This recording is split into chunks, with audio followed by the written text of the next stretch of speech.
Hello everyone. My name is Dr. Pranav Pandya and I'm a second year postgraduate student of chest medicine.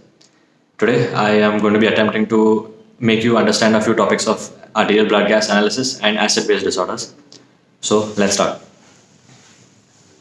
First thing you need to remember about an ABG is the Henderson-Hasselbalch equation, which equates the H plus ion concentration with that of PCO2 as well as that of the bicarbonate level.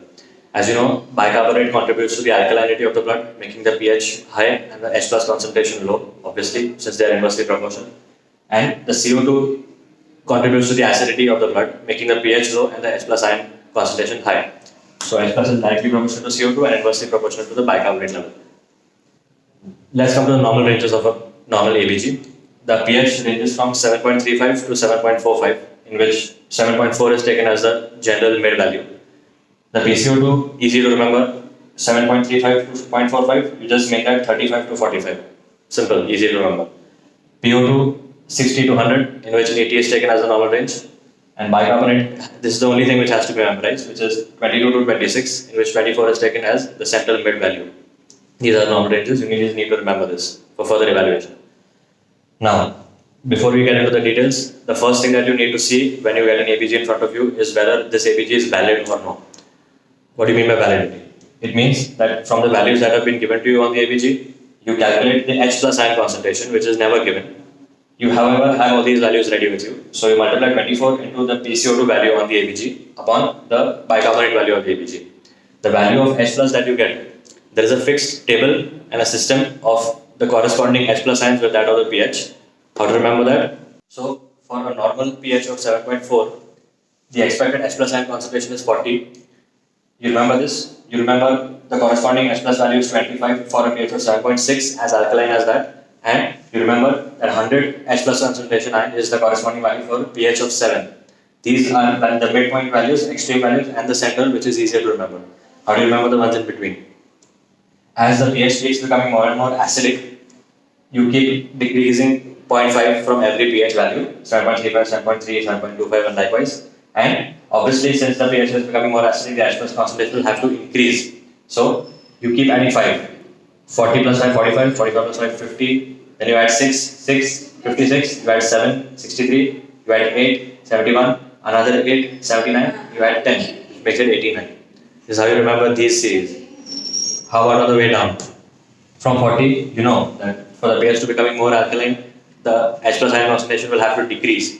So you decrease 5, 35, you decrease 3, 32, you decrease 4, 28. And this is the value that you already remember. That's how you remember these corresponding values. With practice, it will become easier to memorize. But you need to know this to see the validity of the ABG. Now, coming to the steps of interpreting an ABG, the first thing that you need to look at is the pH. If the pH is less than 7.35, it means it is acidic. And if it is more than 7.45, it means it's alkaline. After you've established that, you have to see which of the two ions, that is PCO2 or bicarbonate, is explaining the cause of the acidity or alkalinity, whichever the case may be. So if the PCO2 is able to explain the corresponding acidity or alkalinity, the possible primary cause is respiratory. If bicarbonate is the reason which is explaining the alkalinity or acidity, the primary cause is metabolic. To understand this further, let's take a few examples. First example, the pH is 7.1, acidic. PCO2 is 60. It's much higher than the normal range. So in this case, the acidity of the blood is explained by the high PCO2, which means this is the primary reason. So this becomes a respiratory acidosis, primary respiratory acidosis. The last thing you have to look at is the PO2 level. PO2 is 75, which is within the normal range. So this is primary respiratory acidosis without any hypoxemia. Second example, the pH is 7.2, acidic. Acidic pH can be explained by either high PCO2 or low bicarbonate, either of the two, according to Henderson-Hasselbalch equation. The PCO2 is found to be less than normal, 20, much less than 35. So this cannot explain the acidity of the blood. Hence, we have to depend on bicarbonate to explain the acidity of the blood. And yes, it does, because it is less than 22, way less than 22. So the low bicarbonate is the reason for the acidity in this patient. So this is primary metabolic acidosis. However, the PO2 that you see is 50, which is much less than the normal value of 60. So this is primary metabolic acidosis with hypoxemia. This is how you label the ABG. Third example, pH is 7.5, alkaline, High alkalinity can be either because of high bicarb or low CO2. The CO2 is found to be low, which is much less than the original normal value. So the primary cause of this alkalinity is low PCO2. So hence it is a respiratory alkalosis. The PO2 is found to be 120, which is much more than the upper limit of normal for the PO2 range. So this means that either a more common explanation is that while taking the ABG there was an air bubble which was filled inside, hence the extra oxygen. Also, if the patient is on external oxygen support, either through nasal prongs, face mask, NRBM, NIV mask, or invasive intubation, that can explain this 120 value. Last example, 7.6 pH, which is alkaline. Alkaline can be explained by high bicarbonate or low PCO2. PCO2 is found to be high.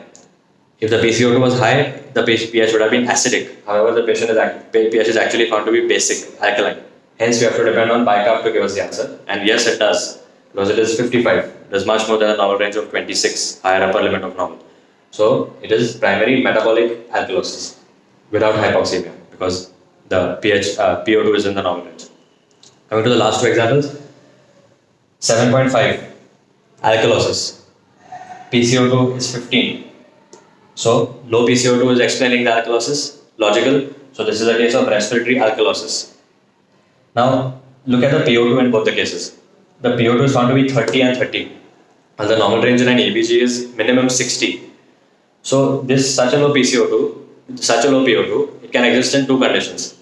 Either the tap taken was a human error and it was a venous blood gas analysis instead of an arterial blood gas analysis, or the patient is genuinely that hypoxic that he has a PO2 even in his arterial blood of 30. However, how do you differentiate just based on the ABG? The answer is you can't. You have to relate these two ABGs, you have to correlate them with the clinical condition of the patient and the pulse oximetry saturation that is visible. In this case, the SpO2 has to be seen, it's found to be 96. If the SpO2 is 96 and the PO2 is coming out to be just 30, then it is 100% a venous blood gas sample. However, if the saturation on the pulse ox of the patient is actually 55 and the patient is severely hypoxic and the PO2 is 30, then this can be an ABG, and it is an ABG, but the patient is severely hypoxic. So it has to be treated accordingly.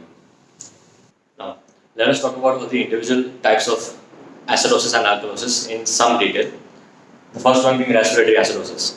Respiratory acidosis means that the pH is acidic, less than 7.35, and the reason for this acidity is because of a rise in the PCO2. Now let's consider the causes. When do you think such conditions can happen? When there is hypoventilation, in which there is the decreased amount of CO2 washout, leading to CO2 retention in the lungs, causing CO2 narcosis possibly, which leads to respiratory acidosis.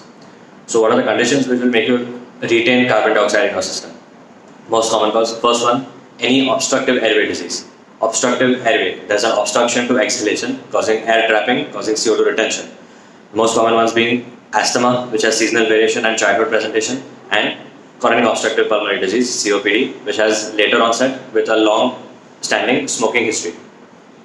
So, in such patients, you will find that there is air trapping, there is CO2 retention causing severe respiratory acidosis.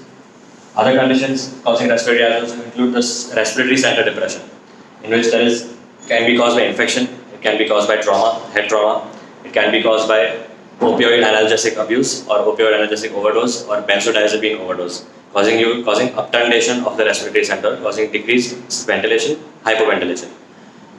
This can be treated by treating the underlying infection. The drugs, opioid analgesics have a specific antidote, naltrexone, while benzodiazepines have flumazenil as a specific antidote. In case if it's an overdose, you have to identify and treat it. Aspiration of a foreign body. Aspiration of a foreign body causes obstruction in the local airways, causing air trapping, causing CO2 retention. Laryngospasm, either because of an anaphylactic shock or because of a stridor or because of foreign body aspiration in the larynx, can also lead to obstructive airway disease. Parenchymal diseases, of course, any acute exacerbation of obstructive airway disease will cause respiratory acidosis, as I just explained. The typical casualty presentation of such patients is they'll come to you unconscious or with slurring speech. They'll be having an altered sensorium.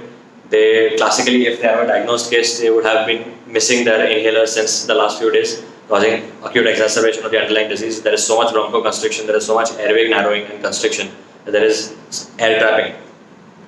Such patients, you are supposed to rule out the basic causes of altered sensorium like drugs.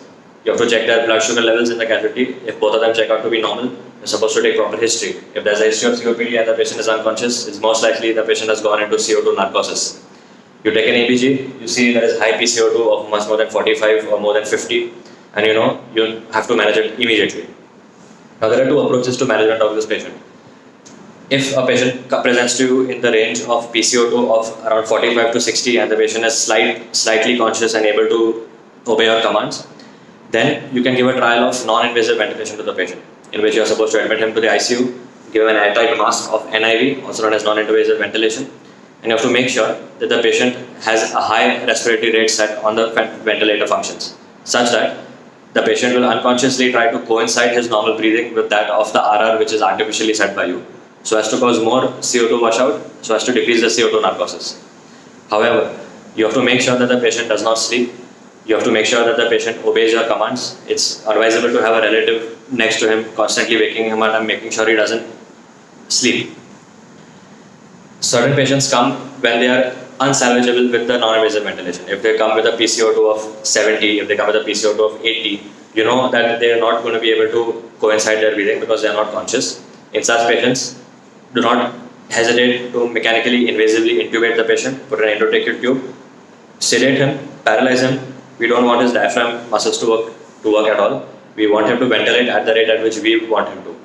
So you connect him to an invasive ventilator, set a high RR, and make sure he has the entire CO2 washed out away from his body. That's how you treat respiratory acidosis in the casualty. However, these are all acute causes of acute exacerbation of obstructive airway diseases. There are chronic causes as well. Any ascending symmetrical paralysis which affects the diaphragm and the respiratory muscles as well as the accessory muscles of respiration will cause respiratory acidosis because of CO2 retention. Examples being Guillain-Barré syndrome, polio, myasthenia gravis, and obesity hypoventilation syndrome due to obstructive sleep apnea, the very common in elderly, heavily built obese patients.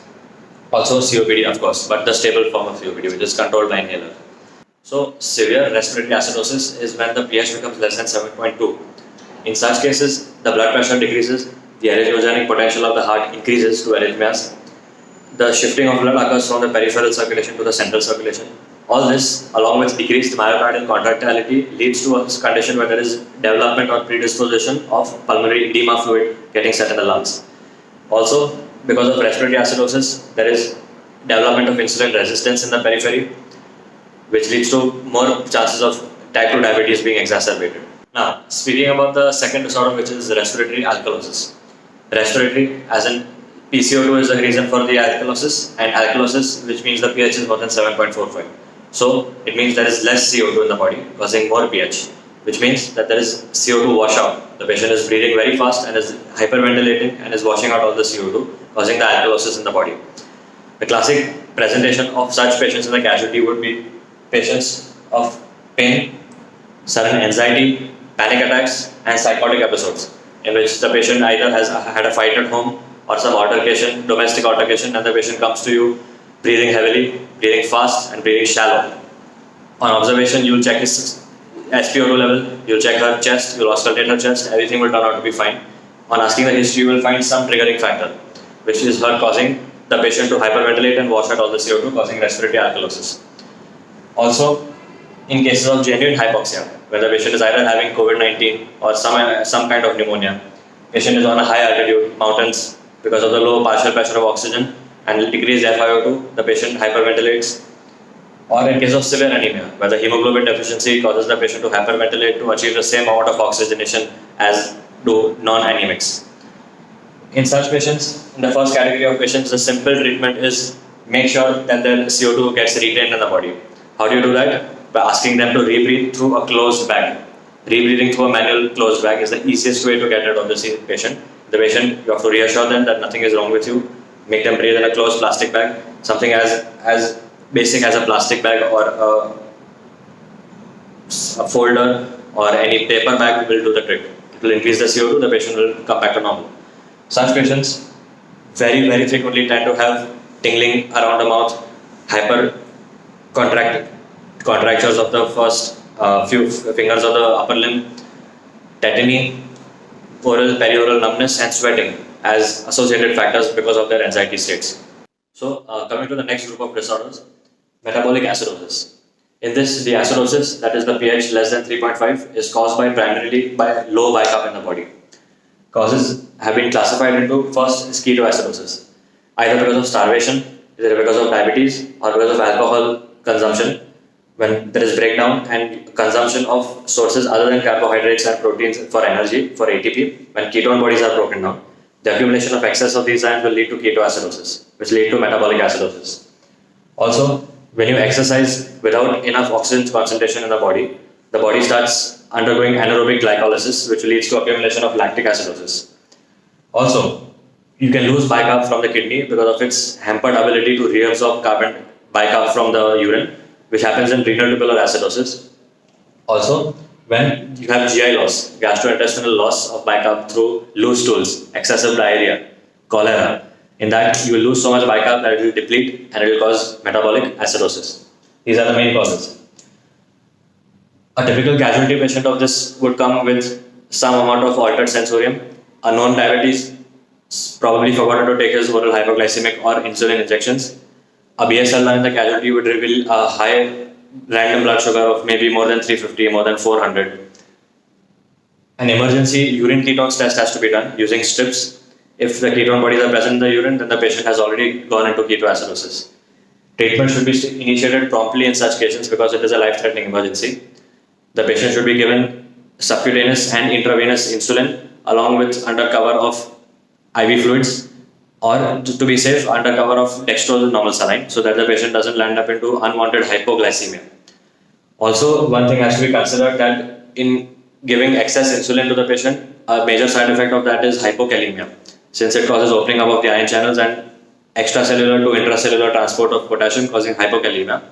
So, you need to monitor for ECG and you need to make sure you give potassium correction as well. In such cases, only when the pH goes less than 7.2 does it become severe enough for you to do something.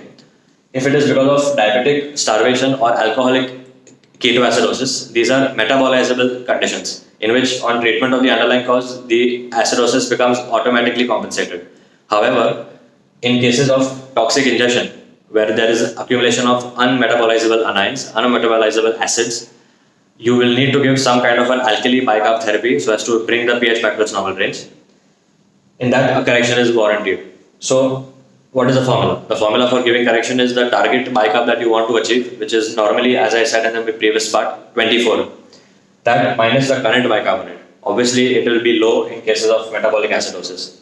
So, that difference multiplied by 0.5 multiplied by the kg body weight. This much is the amount of bicarb which has to be infused, diluted in normal saline over a few hours, making sure that the patient does not go into fluid overload because of excessive IV fluid administration. Finally, we come to the last topic, which is metabolic alkalosis. In this, the high pH of the blood, more than 7.45, is caused not exactly by a retained bicarb, but it is more because of loss of acid from the body. So we'll understand it that way, in that aspect. First, renal loss. Now, when you give too much of diuretics, uncontrolled and unjudicious use of diuretics, especially loop diuretics and thiazide diuretics, in which there is loss of potassium as well as hydrogen ions, because together both of them are in a symport from the urine, which will lead to loss of H plus ions, so there will be loss of the acidity causing alkalinity. Second, because of GI losses.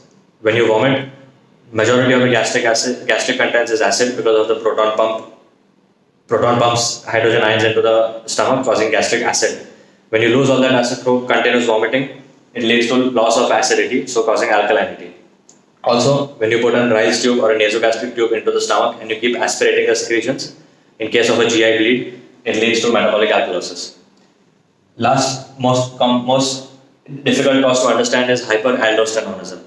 Now, aldosterone is a mineralocorticoid which is secreted in excess only in cases of adrenal gland hypertrophy or an adrenal gland tumor. Now, the adrenal gland is the gland sitting right on top of our kidneys, which has an adrenal cortex and an adrenal medulla. Now, the adrenal cortex and the medulla secrete different kinds of hormones. The adrenal medulla is responsible for secreting adrenaline, noradrenaline, epinephrine and norepinephrine respectively, while the adrenal cortex is divided into three different regions. Outermost being the zona glomerulosa, intermediate between being the zona fasciculata and the innermost being zona reticularis. From out to in, the mnemonic stands GFR, glomerular filtration rate, glomerulosa, fasciculata, reticularis. And the glomerulus is responsible for secreting salt hormones, retaining salt and water, which is aldosterone. The fasciculata is responsible for secreting sugar hormones, that is glucocorticoids. And reticularis is responsible for secreting the sex hormones. So, from out to in, GFR, salt, sugar, sex hormones. An easy way to remember it is the deeper you go, the sweeter it gets. That's how you can remember this. So, in this case, when there is hyperaldosteronism, either primary or secondary, there is increased aldosterone, there is increased sodium and water retention into the body, but at the same time, there will be increased potassium and H plus ion loss from the urine, causing again loss of acid, so alkalinity. That is the mechanism for developing metabolic alkalosis. Now, this can be treated just by giving a potassium sparing diuretic like spironolactone or aldactone. It will solve this problem. Vomiting and NG tube suction can be prevented by giving antiemetics or proton pump inhibitors. Well, this you need to do a sonography of the abdopelvis, find if the adrenal gland is enlarged. You have to possibly take a biopsy to get this, and you have to check for hyperaldosteronism in the blood. You have to check for serum aldosterone levels. If these are raised, then the underlying cause can be found out and the proper treatment can be initiated. Now, finally coming to probably the most tricky aspect of understanding ABG analysis, which is the compensatory mechanisms, whether an ABG is adequately compensated or uncompensated. Before we go into the details, I would like to explain to you that for any primary respiratory problem, when the compensation occurs, it will be by the metabolic system, that is, by the bicarbonate system. So for a primary respiratory problem, when the bicarbonate is compensating, it will be a slow process. It will take days to weeks. However, the magnitude of compensation is always much stronger than that for an acute cause. Vice versa, if the primary cause is metabolic, then the compensation will be by the respiratory system by altering its CO2 retention or CO2 washout. And the respiratory response is always much faster than the metabolic response. It will be in seconds to minutes. With this in mind, let's go further. First, metabolic acidosis. In this, the pH is less than 7.35 and the cause is low bicarbonate level. So, the compensation for this will be by the PCO2, by the respiratory system. The formula for that is, when you see the ABG and when you see the bicarb level, you're supposed to calculate the expected PCO2 level for that bicarb level. So the expected PCO2 compensation will be 15 more than the bicarbonate level. And then you correlate that with the actual ABG. If it is that much, then it is adequately compensated. Second, metabolic alkalosis. In metabolic alkalosis, the pH is more than 7.45 and it is caused by more bicarbonate. Again, compensated by the respiratory system by altering its PCO2. Since the pH is already alkaline, what the body will do is it will try and retain carbon dioxide so as to increase the acidity component of the blood, causing the pH to return back to the normal range. So, the expected PCO2 will be 0.7 into bicarbonate plus 20. Next, respiratory acidosis.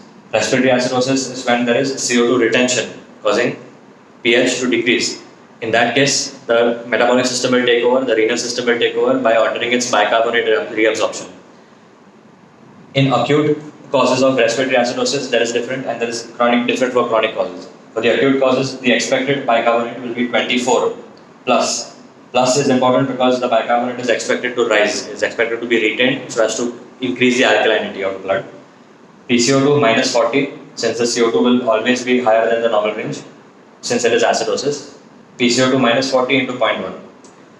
And chronic, 24 plus PCO2 minus 40 into 0.35. You shall note that, as I said earlier, that the chronic response by the kidney is always much stronger than the acute response. So, this multiplication factor is always more than the one for the acute. The multiplication factor for chronic is more than the multiplication factor for acute. That's how you remember. Because we need a greater number for the chronic than we need a greater number for the acute. Okay. Last, respiratory alkalosis. In this, there is CO2 washout. The CO2 is being washed out because of hyperventilation. So, the compensatory mechanism by the bicarbonate will be to cause further loss of bicarbonate so as to again make the pH reach the normal range and to decrease the acidity or increase alkalinity. So, it will be 24 minus because the bicarbonate should be less than the normal range.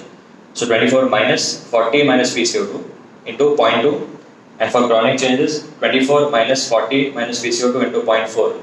Again, as I said, chronic response is stronger than acute, so this multiplication factor is bigger than this, so that the value of this is really a greater number. When you subtract this from 24, you will get a lesser value. So the chronic response is always stronger. Okay. Now, how do you remember all this? How do you apply this to each and every ABG that you will interpret from now onwards? Hopefully, I've tried to make it a little simple for you. I hope you understand. First, metabolic acidosis. Metabolic, the word has 9 letters. Respiratory, the word has 11 letters. So, smaller word, smaller formula. Basic. Smaller words have smaller formula.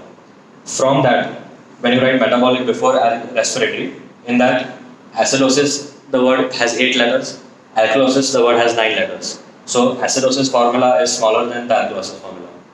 So, this is the smallest formula out of all 4 because it has the smallest number of shortest letter words. Bigger than that is this, and respiratory alkalosis and respiratory acidosis formulae are larger than their metabolic counterparts. However, in that too, the acute and chronic I explained. The chronic multiplication factor has to be greater because the response itself is greater than the acute. That's how you remember all these 4. So you remember it in this order. Smaller letters, smaller words have smaller formulae. As the words increase, the respiratory from metabolic you shift to respiratory, the formula also become high. And the chronic multiplication factor is always more than the acute multiplication factor. That's how you remember this. Now, let's take a few examples in which we use the previous ABGs given as examples and use their actual values, substituting them in the compensatory equation to make you understand compensation. First example, pH 7.1, acidic. This acidic can be because of high PCO2 or low bicarb. Let's see which one of them explains it. Bicarb is 35. Will a high bicarb explain acidity? No. So this cannot be the metabolic cause of acidity. PCO2 is 60, much more than the high value. So this explains the acidity of the blood. And hence, therefore, this ABG is a primary respiratory acidosis. Primary respiratory acidosis. Okay. For a primary respiratory cause, the compensation will be done by the kidney by altering its metabolic bicarb concentration. So, expected bicarb. If the pH is acidic, the compensation will be to reabsorb more and more bicarb from the body, preventing it from getting lost in the urine, so as to increase the alkalinity in the blood. So, on absorbing, it will be much more than the normal value of 24 plus 60 observed PCO2 minus the normal PCO2. 60 minus 40 into, this is an acute condition. This ABG was taken from the patient who had come to the casualty with acute laryngosspasm or acute severe asthma or foreign body obstruction or opioid analgesic and benzodiazepine overdose causing acute respiratory acidosis.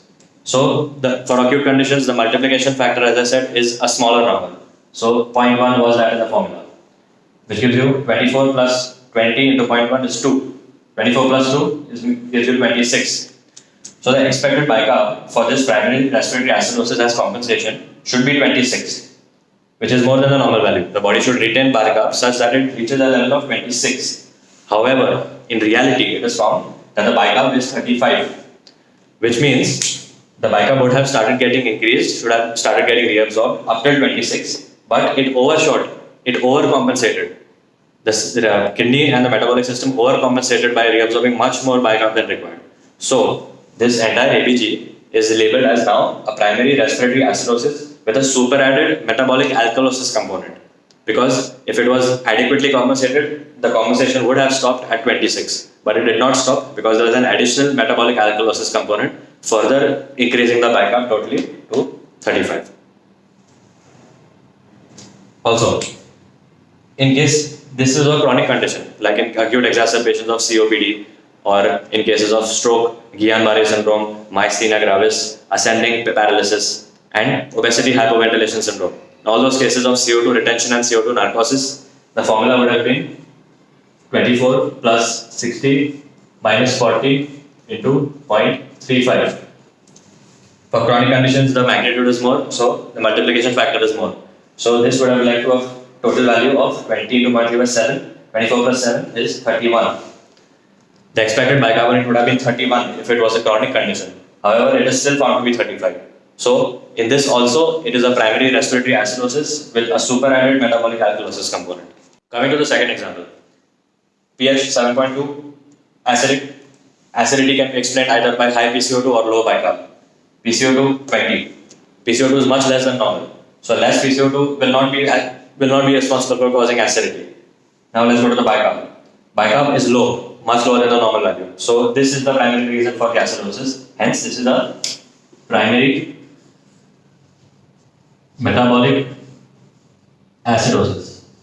Now for a primary metabolic acidosis, the compensation will be made by the respiratory system by changing its CO2 retention. So obviously, expected PCO2. If you remember the mnemonic that I said for a primary metabolic acidosis, shortest letter containing words have the shortest formula, the first formula. So simple, shortest formula. Expected PCO2 is bicarb plus 15. The bicarb is found to be 10, 10 plus 15, 25. The expected PCO2 is supposed to be 25. However, the expected PCO2 is found to be 20. If it's a primary metabolic acidosis, the body will try to compensate by further washing out more CO2 because it requires the pH to go back to the alkaline state. So it has to remove as much PCO2 as possible by hyperventilating. The body will compensate by hyperventilating in this case. So the PCO2 level would have been somewhere between 35 to 45 when the process would have started and the body started hyperventilating. The CO2 kept going down, down, down, down. It should have ideally stopped when the level was 25. However, there was further overcompensation by the respiratory system and more hyperventilation. So the PCO2 went all the way down to 20. So this is a primary metabolic acidosis with a superadded respiratory alkalosis component because of over-exaggerated compensation. It is not adequately compensated, it is overcompensated because it has an additional respiratory alkalosis component. Now let's take the third example. pH 7.6, alkaline. Alkalinity can be explained by either low CO2 or high bicarb. Let's see the CO2. It is 50, much more than the normal value. So this cannot explain the alkalinity. Let's go to bicarb. Bicarb is seen to be 55, which is much more than the normal value. So the alkalinity of the blood is explained by the high bicarb, and hence this is primary metabolic alkalosis. A primary metabolic alkalosis. Metabolic acidosis, shortest letter containing word, then comes metabolic alkalosis, and then come the two respiratory counterparts. So the formula for the metabolic alkalosis was slightly longer than the shortest. In this, since it is a primary metabolic cause, the compensation will be done by the respiratory system in minutes and seconds by altering its CO2 concentration. So expected PCO2 is 0.7 into 55 plus 20 was the formula. So 55 plus 20. So 75 into 0.7 is 52.5. So the expected PCO2 is 52.5 while the actual PCO2 is 50. So in case of primary metabolic alkalosis, the body will have to compensate by retaining more carbon dioxide so as to increase the acidity of the blood. So the body has already started retaining CO2, it has retained CO2, it is in the process. It has reached 50, which should reach 52.5. So it is reaching the adequate compensation level. It will just probably the ABG was taken slightly earlier. If it was taken a few minutes or hours later, it would have reached this concentration. So it is, I would say, primary metabolic alkalosis with adequate compensation. Third example, pH 7.5, alkalosis, PCO2 18. So the alkalosis is explained by the low PCO2. Bicarb 20, low. If the bicarb was this low, the pH should have been acidic, but it is actually alkaline. So the alkalinity is explained by the low PCO2 and not by the low bicarbonate. So hence, this is a case of primary respiratory alkalosis. Now, primary respiratory alkalosis will be compensated by the metabolic system by bicarb reabsorption. So, expected bicarb. Now, when the pH is already alkaline, do you expect the body to retain more bicarb? No. It will cause washout of bicarb through the urine and elimination of bicarb. So it will always be lesser than the normal value. So 24 minus because it has to be lesser than the normal value. 40 minus the carbon dioxide concentration. 40 minus 18 into. How do you know which multiplication factor to apply? That's because I haven't yet given you the case capsule. The case capsule of this patient was a panic attack, an anxiety attack, a psychotic episode of a patient, had some problem at home, had a fight at home and came hyperventilating because she was scared. Second option is COVID pneumonia. Someone having COVID developed a cytokine storm over a period of 48 hours and came to the casualty gasping because of hypoxia. In both these conditions, you will get this kind of an EVG. So both these conditions are acute causes, and hence the acute multiplication factor that you're supposed to use is 0.2. Lesser one is 0.2, chronic one is 0.4, because the chronic one is a greater response of greater magnitude. So 0.2. This is 22 into 0.2 is 4.4. 24 minus 4.4 is 19.6. The expected bicarbonate is supposed to be 19.6. It is found to be 20. So adequately compensated. Primary respiratory alkalosis with adequate compensation. If it was the case of a person coming to us with a panic attack in the casualty, probably the on-call doctor would have identified this condition correctly and would have given her rebreathing to the closed bag, which caused the adequate compensation. On further rebreathing to the closed bag, the PCO2 will also increase because she is rebreathing her own air, and the pH will automatically go more towards acidic side. It will normalize. While in case of a patient coming to us with COVID pneumonia, the patient would have been very hypoxic when brought to us. So the PO2 could have been 45, for example. And the doctor identified it, saw the X-ray, saw X-ray changes, and gave them a non-rebreather mask ventilation trial by giving O2 support. And O2 support, the PO2 increased, the hypoxia decreased, the hyperventilation decreased, and the patient again normalized to the normal pH. Both these compensation mechanisms are possible out here. Now let us consider the same ABG in cases of a chronic cause. Primary respiratory alkalosis in a chronic patient will be seen in patients living in high altitudes, mountaineers, and people who have severe anemia. So in this case, a primary respiratory alkalosis will be compensated by the metabolic component by causing more bicarbonate loss, so that the alkalinity is further decreased and the acidity is gained. So in that case, expected bicarb, it should be less than the normal value because you're supposed to wash out all the bicarb through the urine.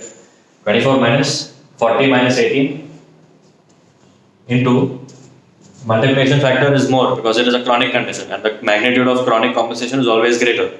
So into 0.4, which gives you 24 minus 20 into 0.4 is 8.8. 24 minus 8.8, 15.2. So the body is expected to decrease the bicarbonate by eliminating it up till the point of 15.2. However, the ABG was taken when the bicarb has reached only 20.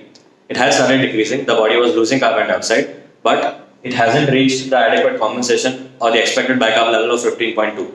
So this is the primary respiratory alkalosis without adequate compensation yet. If you give this patient some more time, he will compensate and it will reach the level of 15.2. At that point, we can say it is adequately compensated. With that, I conclude my lecture on arterial blood gas analysis and acid-base disorders. I'm really grateful for this opportunity, and I would be really grateful if you can like and comment on this video and share it with others so as to promote this beautiful initiative of this brilliant website created by these people. Thank you.